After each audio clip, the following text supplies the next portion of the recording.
Allez, c'est parti. Aujourd'hui, on s'attaque à un vrai défi, un problème fondamental dans le monde de l'IA. Comment on fait pour que des équipes d'agents travaillent vraiment en équipe sans que tout parte en vrille? Et cette frustration, partagée ici par un développeur de la communauté OpenCro, elle est assez parlante. C'est une expérience que beaucoup de gens connaissent. On lance un agent IA, ça a l'air super prometteur, et puis ça déraille complètement. Alors, la grande question, c'est pourquoi ça coince si souvent? Pourquoi ces systèmes multi-agents sont si fragiles? Et la réponse, en fait, elle est moins dans la puissance du modèle d'IA lui-même que dans la façon dont tout ça est structuré. C'est un problème d'ingénierie. Parce que, logiquement, quand on passe d'un seul agent à toute une équipe, on ne multiplie pas juste la puissance de travail, on multiplie surtout les occasions de se planter. Gérer un état partagé, s'assurer que les tâches sont bien transmises, c'est là que ça devient vraiment compliqué. Pourtant, on a vraiment envie de les utiliser pour des tâches complexes comme celles qu'on voit ici. Mais, comme le dit très bien un expert de GitHub, il faut arrêter de voir ces systèmes comme de simples interfaces de chat. Non, en réalité, ça se comporte beaucoup plus comme des systèmes distribués, c'est-à-dire un ensemble de composants indépendants qui doivent communiquer en permanence pour fonctionner. En fait, si on y regarde de plus près, le problème peut se résumer à 3 grands points de défaillance. 3 défis d'ingénierie très clairs, qui ont d'ailleurs été super bien décrits dans un article de blog de GitHub. On va les décortiquer un par un. Le premier souci, c'est la communication. C'est un peu comme si chaque agent parlait un dialecte légèrement différent. Ils s'échangent des données, mais de manière totalement incohérente, avec des formats qui changent tout le temps. Et forcément, ça finit par créer une confusion monstre et des erreurs en chaîne. La solution à ça, c'est ce qu'on appelle les schémas typés. C'est simple, on impose une langue commune, un contrat de données super strict, vérifiable par la machine. Et ça change tout au moment de débugger. Au lieu de chercher une aiguille dans une botte de foin, on a une erreur claire et nette, les données ne respectent pas le format. C'est bien plus simple. Le deuxième problème, c'est l'ambiguïté. Une instruction qui nous paraît claire, comme « aider l'équipe à agir », peut être interprétée de 1000 façons différentes par une machine. Et ce manque de précision, c'est un cauchemar pour l'automatisation.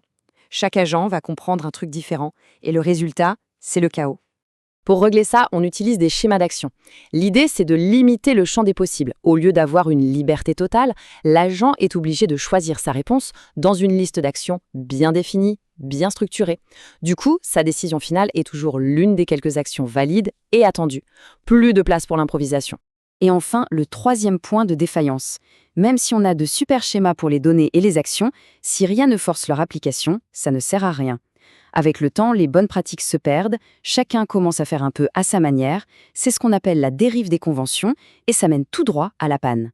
Et c'est là que le Model Context Protocol, ou MCP, entre en jeu.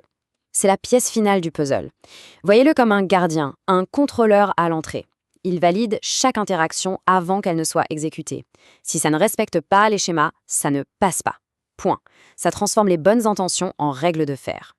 Alors, face à tous ces défis, la communauté OpenClaw a décidé de prendre le taureau par les cornes. Ils ont proposé une solution formelle à travers ce qu'on appelle une Request for Comments, une RFC. C'est un document qui propose un tout nouveau standard pour créer des équipes d'agents qui, cette fois, sont conçues pour être vraiment robustes. Et là, on voit bien le changement de philosophie. C'est un véritable avant-après. On abandonne l'ancien modèle, session de spawn, où chaque agent était une sorte de travailleur solitaire dans son coin. Maintenant, avec les équipes d'agents, on passe à un système où la collaboration est au centre de tout. Bien sûr, pour mettre en place ce nouveau modèle, il fallait les bons outils. Une nouvelle boîte à outils a donc été développée, avec des commandes de base, des primitives, spécialement pensées pour créer et gérer ces équipes collaboratives. Tout commence par là, avec la commande Team Create. C'est l'acte de naissance de l'équipe. L'agent qui lance cette commande devient automatiquement le chef d'équipe et crée un espace de travail partagé, une sorte de quartier général numérique pour tout le monde. Ensuite, pour agrandir l'équipe, on utilise Teammate Span. Et la grosse différence avec avant, c'est que l'agent n'est pas créé dans le vide, non, il est directement intégré à l'équipe, il a accès au contexte partagé, il sait qui sont ses coéquipiers, il est prêt à collaborer dès la première seconde. Et voici un outil super puissant, TaskAdd. Le chef d'équipe peut créer une liste de tâches communes et dynamiques. Fini les missions rigides assignées une bonne fois pour toutes. Là, n'importe quel membre de l'équipe peut aller piocher une tâche dans la liste. C'est beaucoup plus flexible et agile.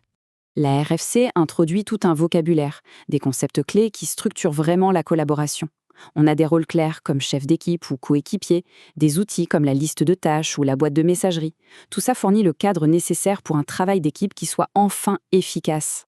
Ce qu'on voit émerger ici, c'est un changement de mentalité majeur. C'est une toute nouvelle façon de penser et de concevoir les systèmes qui utilisent l'intelligence artificielle. Cette citation du blog de GitHub résume l'idée à la perfection.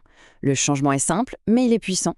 Il est temps d'arrêter de bavarder avec nos IA et de commencer à les construire comme de vrais composants logiciels. C'est en appliquant cette discipline d'ingénierie qu'on arrivera enfin à créer des systèmes fiables.